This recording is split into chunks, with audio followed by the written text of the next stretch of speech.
intensely searching for an original sin.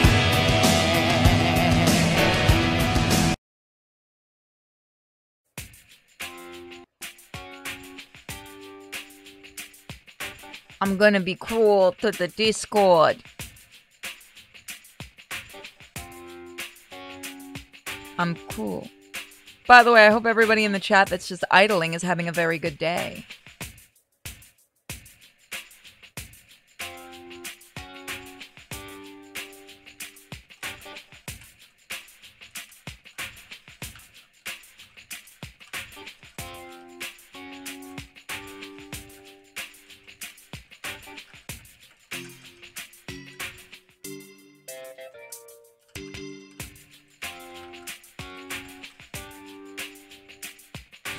Sorry. After a short walk, they arrived at a small ramen shop lodged inconspicuously between two apartment complexes. Hey, Thigh High, how you doing, baby? I broke it. It was right around dinner time, and there was a few patrons inside. Speaking of patrons, as they approached, an appetizing smell reached their nostrils. Don't worry, this isn't the only game we're doing today, for those that are worried. Something Unlimited will be for the big Sunday one. Tetsuo casually walked in and claimed an open counter seat. Yuji sat down next to him. The boisterous cook set 2 glasses of ice water in front of them and asked to take their order. I would like to go to a good ramen shop. I would very much like the only one in my town has only uses miso soup instead of broth, which kind of sucks because I want broth. Also my Bayonetta glasses are sitting here. I have to go get the lenses put in. Yuji hastily scanned the menu. The irony is not lost on me. The cook promptly confirmed their order in a booming voice, then set off to prepare it. Yuji sighed and took a sip of water. He didn't often eat in places like this, so he felt weirdly on edge.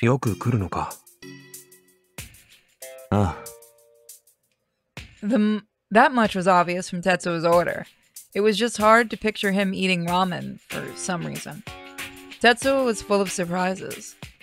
In the past, Yuji had seen him as a mannequin, but he would never make that comparison now. Oh, that looks fucking delicious, actually. After a brief wait, 2 steaming bowls of ramen arrived, followed by a plate of yuza and a bowl of rice. Yuji reached out and took his bowl from the cook.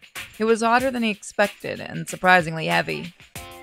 The mouth-watering smell wafted up amid the clouds of steam. That looks really good, actually.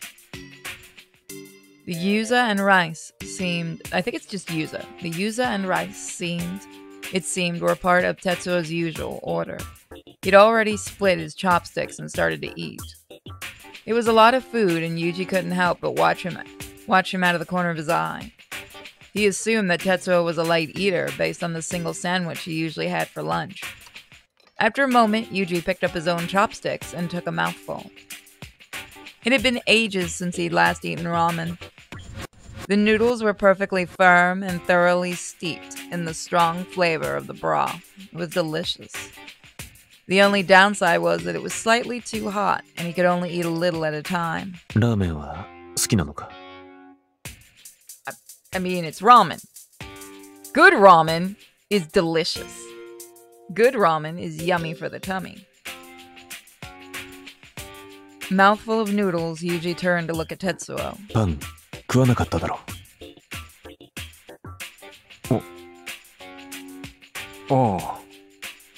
He recalled the day he flatly rejected Tetsuo's offer. At the time, it had been a reflex born of panic.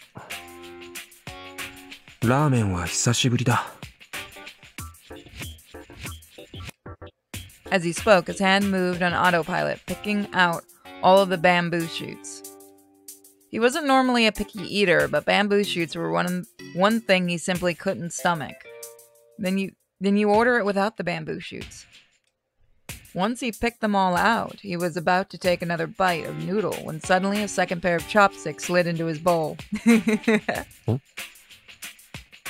Just like that, Tetsuo snapped up the unwanted shoots and moved them over to his bowl.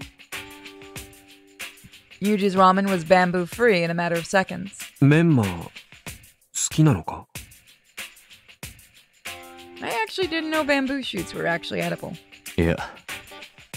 Then again, the few times I've had ramen, they didn't have that in there. Tetsuo's eyes were fixed on his bowl. Not knowing what else to say, Yuji went back to his ramen. As he ate, he found himself thinking about his childhood, of how he and his sister would secretly eat each other's least favorite vegetables when their parents weren't looking. From the corner of his eye, Yuji watched Tetsuo work on his meal. He could feel the faintest flicker of warmth sparking in his chest. That is some love. The next morning, Yuji joined the usual crowd of students heading to school. As the crowd approached the school, however, he felt the atmosphere around him had grown tense. The students up ahead were hurrying through the gates as if they couldn't get inside fast enough. He soon discovered what was wrong. Zenya was leaning against the wall by the gates, arms folded across his chest. Yuji's mind raced. He hadn't seen Zenya since that fight with Tetsuo in the rain. Zenya was potently a vulnerable source of information about his condition, but only if he was willing to be honest, and the chances of that were likely nil. Better not to interact with him at all.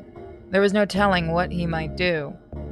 Lock you in a room and do awful things is what we've figured out he does. Taking care not to look at Zenya's direction, Yuji hurried through the gates. But just as he walked past... 全部、幼児のせいだよ。 Zenya, no! His brain screamed at him to ignore it, but it was too late. He stopped. 三田誠だっけ？壊れちゃったんだってね。 Oh, his first name is Mita? Or would... No, I guess it would be... Mita would be his last name, Makoto would be his first. Yuji hated the sound of Makoto's name on Zenya's tongue. 幼児のせいだよ。 A faint smile played at Zenya's lips as he tilted his head tauntingly. どうすんのかな、幼児は。これからもまだまだ大切なものがたくさん壊れるよ。幼児はさ、みんなを不幸にするんだよ。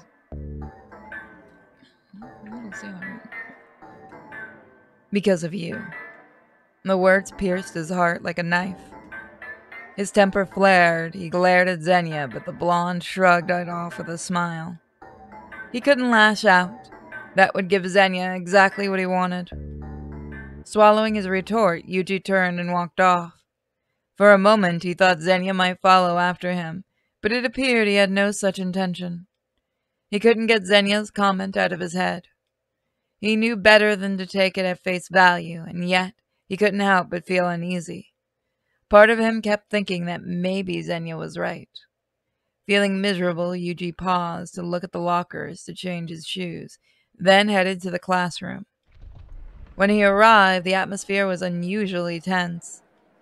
The usual boisterous chatter had been reduced to secretive whispers, and the anxiety in the room was palpable. Wondering what happened, Yuji sat down at his desk. He overheard a group of students talking nearby. なんかさ、気味悪いよな。裏で飼ってる動物が全部死んでたとかって。That's... What? Hold on. Nope, no, maybe... That's weird. Ah, wrong button. 実際見たやつの話だとさ、ぐちゃぐちゃだったらしいよ。死んだとかっていうより、ミンチ状態。肉の塊だらけで、どれがどれだかわかんなかったって。Oh, hold on. This audio thing is driving me crazy. I need a new neck speaker. ちょっとやだ、やめてよ。そういうの苦手なんだから。いや、でも職員室とか大騒ぎだよ。警察来てるし、外の人間が侵入してやったんじゃないかって。もしかしたら次に狙われるのは、俺たちかもな。Zenya, what did you do? Also welcome. ほんとやめてよ、殴るよ。Chunks all over the place. This choice of words brought back horrible memories. Yuji's condition had been so stable recently that he had almost convinced himself the whole thing had been a dream. But he knew better, and that made it all the more. The bell rang, signaling the start of the morning prayer, and the students all wandered back to their seats. Then the classroom door slid open and the teacher walked in. Not Kamiya, but their religious studies teacher. 神谷先生の代理だ。詳しくは朝の祈りが終わってから話します。With that said, he walked over to the lectern. As the tension in the room spiked, the usual hymn began to play over the loudspeaker. Yuji's mouth moved on autopilot, singing along in the prayer. Once morning prayer had ended, the students all took their seats. Then the teacher placed both hands on the lectern and leaned toward the class. 知っている者もいると思うが、三田が入院した。神谷先生は三田の様子を見に行っている。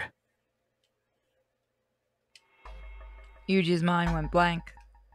Makoto? In the hospital? 三田は最近体調が悪かったらしくてな。すぐに戻ってこられるだろうとのことだ。みんな心配しないで待つように。それじゃあ出席を取ります。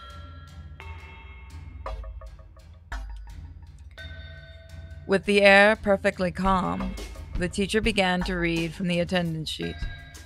Meanwhile, some students began to whisper to each other nearby. 知ってるか、誠が入院した理由。睡眠薬を大量に飲んだんだって。それって自殺未遂じゃん。つか誠が？ありえないだろう。でも最近さ、誠ちょっと暗かったじゃん。ああ、まあ確かにな。なんか思い詰めてるっぽかったし。でしょ？そう考えると嘘とも思えないっつうか。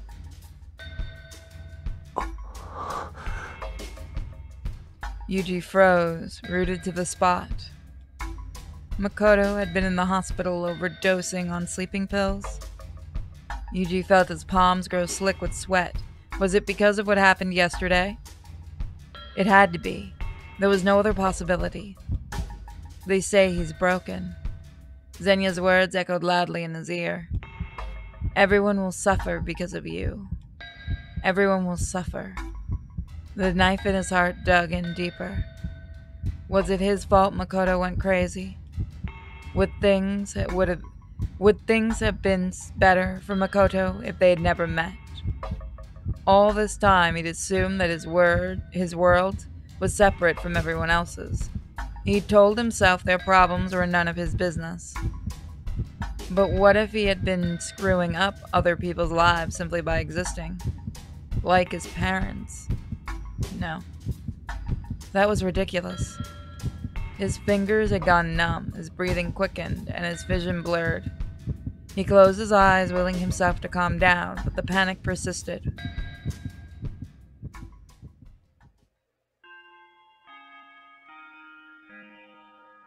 Yuji had trouble focusing on his classwork that morning, and before he knew it, it was lunchtime. The anxiety in his chest refused to subside. He didn't even know how to make it go away. He missed Erica. Her sweet, soft voice floated through his mind, apropos of nothing. He needed to see her right this moment. On the impulse, Yuji took his phone out of his book bag and started an email. Mind if I drop by? He selected her email address and hit send. Once the message was sent, Yuji leaned forward, folding his arms on top of his desk. Erica was in the hospital. He knew she might not be able to answer right away. Still, he was eager for a reply. Please write back. Please hurry. About 10 minutes later, his phone buzzed. Yuji sat up and checked the screen. It was Erica. What's wrong?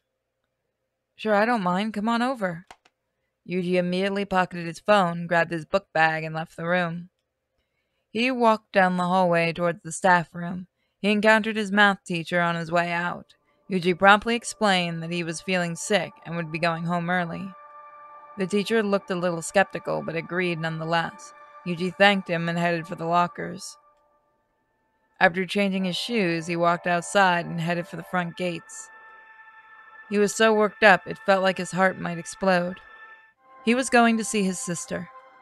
With that thought filling his head, Yuji passed through the gates and headed for the train station.